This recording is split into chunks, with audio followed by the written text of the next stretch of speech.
Hello guys! Welcome back to the channel. This is Doc John the Dentist, and for today's video, ang pag-uusapan natin ay what are the treatments or procedures that we need to consider if pag sumakit na yung ngipin natin after mapastahan.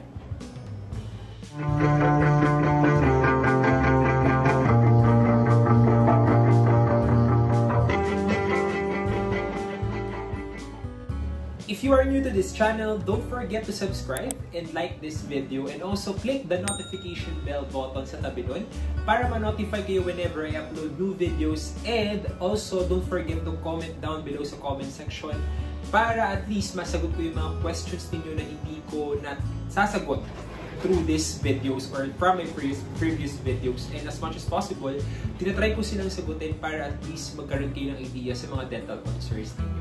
Right? So let's go back to the topic. So ano ba yung mga dental procedures na pwede natin makonsider after sumakit ng pasta, or if kung yung ngipin natin is sumasakit at ayaw nyo na i-consider ang pasta?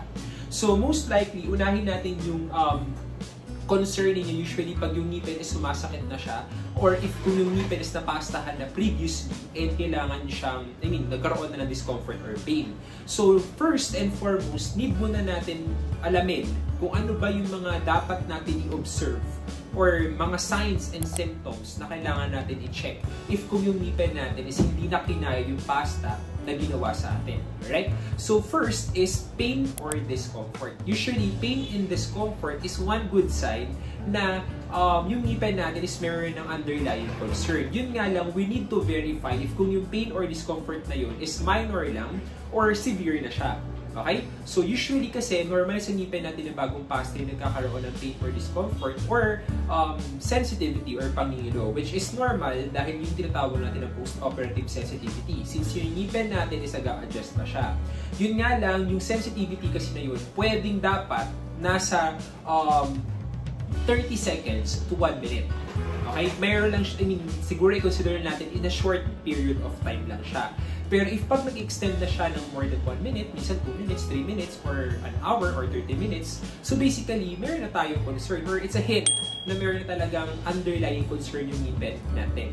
So, we need to do something na doon sa ngipin natin na concern, or especially yung pain or discomfort is medyo masakit na siya than usual. Kung dati kaya pa, hindi natin kailangan mag-take ng pain relievers or pain meds. Ngayon, kailangan na natin mag-take ng pain meds kasi sobrang sakit na, sobrang kirot na niya. So, ibig sabihin, sign na yun na meron na concern yung ngipin natin na hindi na normal. Okay? Another sign and symptoms na pwede natin ma-check is yung tinatawag natin na fistula formation. Yung fistula formation is, we can compare it sa parang pimple sa gilagid. Pag inangat yung ngipin, or if pagka-chinek yung gums ninyo or gilagid ninyo, yung tapat mismo ng ngipin na pinastahan, doon yung makikita yung parang pimple-like na nasa gilagid ninyo. Usually, ang color niya is reddish to yellowish na color. So, basically, it's a sign na meron na tayong mild presence of infection or nana. Okay? Pag may nana or infection, it's one good sign, or it's automatically yung ngipin na concern natin is hindi na niya kinaya yung pasta.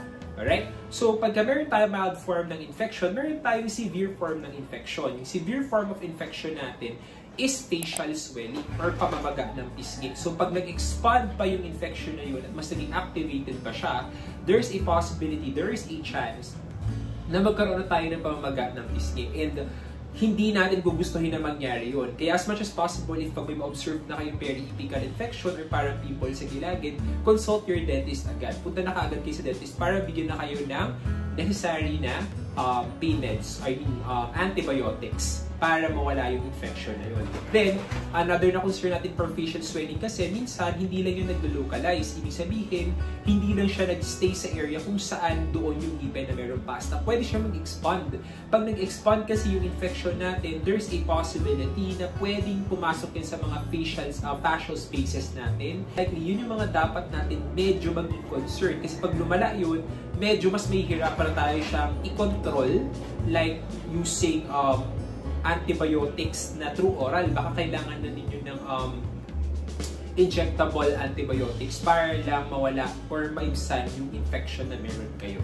Okay? So, another sign na pwede natin i-consider if pag meron na siyang presence ng infection is pag kinagat yung ngipin na pinastahan or yung ngipin na concern niyo is masakit.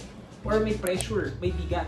Parang if kung nagkaroon kayo ng pimple na before na sobrang laki, yung cystic na acne, usually pag natapik siya or mahawakan, masakit or may pain, ibig sabihin, meron na siyang underlying concern, meron nang nabuong nana sa loob. So one good sign na yun, na dapat na natin i-consider yung next level of treatments or procedure.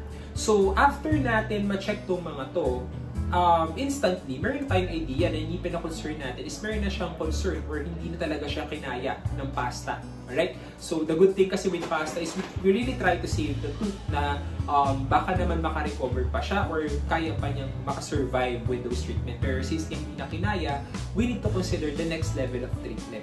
Alright? So, ano ba yung dapat natin gawin initially pag nakita na natin itong mga senyales na to? First, visit your dentist para bigyan kayo ng necessary na medication specifically for your concern. Kasi pwede uminom tayo ng mga gamot tapos hindi naman pala natin siya tamang nainom. So, baka lumala lang yung concern natin and baka masayang na yung tinitake natin na gamot. So, sayang lang din yung pera natin. And another thing, hindi rin kasi nagdi-dispense ng antibiotics sa mga pharmacy na walang reseta. Which is good naman dahil nga it's for your own sake din kasi hindi tayo pwede basta-basta mag-take ng antibiotics to avoid din na hindi natin siya nag-take ng tama at magkaroon tayo ng tinatawag na drug resistance. Yun. So, iwasan din natin na magkaroon ng ganun. So, after visiting your dentist, kailangan natin pawalain yung infection or yung nana para makapag-proceed tayo sa next level of treatment. Yung next level of treatment na kanina ko pa binabanggit is dalawang option siya. It's either we save the tooth or kailangan na natin mag-goodbye sa ngipin. So, most likely, if we are focusing na isave yung ngipin, especially kung front tooth yan, ayaw natin mabunutan ng ngipin. Remember, walang kahit anong artificial na material ang pwedeng pumalit sa natural tooth. Kung gaano kasarap yung pagkain, yung lambot ng pagkain, hindi nyo na siya mararamdaman with pustiso, dentures. Kahit implants, hindi na siya ganun mararamdaman yung sarap ng pagkain. Iba pa rin pag natural tooth yung gagamitin. And consider natin for implant, medyo pricey talaga siya than any other procedures. Pero natural tooth is natural tooth. Yung tunay ng ngipin, ang mas better pa rin or the best pa din na gagamitin sa pagkain. So if you're trying to consider na i-save yung ngipin, you'll go for our first choice of treatment, which is itinatawag natin na root canal therapy or root canal treatment. Doc, ano ba ang root canal therapy or root canal treatment? Root canal therapy or root canal treatment or itinatawag natin RCT is a treatment na sisave yung ngipin which is completely tatanggalin na natin yung infected na nerve, yung namagang nerve sa loob. So tatanggalin natin yung pulp, yung nagsusupply ng feeling, ng sensation doon sa ngipin, yung nagsusupply ng dugo para mabuhay yung ngipin. So anong gagawin? Removal, tatanggalin siya sa loob, then papalitan siya ng medication or seal sa loob, yung kanal. So para hindi na siya magkaroon or mag-form muli ng infection. So the good thing with this one, meron naman yung anesthesia. Kung iniisipin nyo na masakit, may anesthesia naman yung all throughout the procedure. And basically, yung ngipin, na-save natin. Hindi siya tatanggalin. So, after that, pwede na siya ulit papastahan or if kung kailangan, need na siyang i-crown, then go for it. Depende na lang yun kung ano yung magiging treatment or procedure na kailangan after nang i-treat yung ngipin ninyo with root canal treatment. So, if kung medyo meron tayong budget or if kung kaya naman natin mag-provide for ourselves, you might consider root canal therapy first before nyo siyang i-consider na alisin. Which is yun yung second option natin. Tooth extraction or bunutin na lang yung ngipin. So after na magkaroon ng infection, tatanggalin nyo with antibiotics kasi hindi tayo pwede magbunot ng ngipin na infected or mayroong presence ng nana kasi nakaka-apekto yung nana doon sa magiging effect ng anesthesia. So parang mangyayari kahit ang daming nilagay ng anesthesia sa inyo, hindi pa rin tumatalab dahil nga mayroong infection or nana. Kaya normally pinapaibsan muna natin yung infection na yun bago tayo mag-proceed with tooth extraction. So basically, after bunutin yung ngipin, most likely, doon na natin i-consider yung mga ibang options for prosthodontic dentistry like yung mga pustiso, jacket crowns, or fixed bridge. So basically, doon na tayo pupunta after natin na i-consider nga yung tooth extraction. So if kung tatanungin nyo ako, Doc, ano ba yung best option na pwede natin piliin with those two? Kung kaya talaga, meron tayong budget, if kung mas feel ninyo na i-save yung ngipin ninyo, go for root canal therapy or root canal treatment.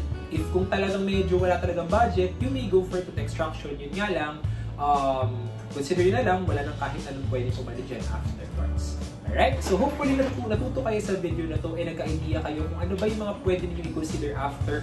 And sana nasagot ko yung mga questions ng mga patients ko. And for you guys, yung mga natatanong din sa comment section kasi common talaga itong tinatanong right now. So hopefully natulungan ko kayo and hopefully makita ko uli kayo sa next video ko. Bye-bye!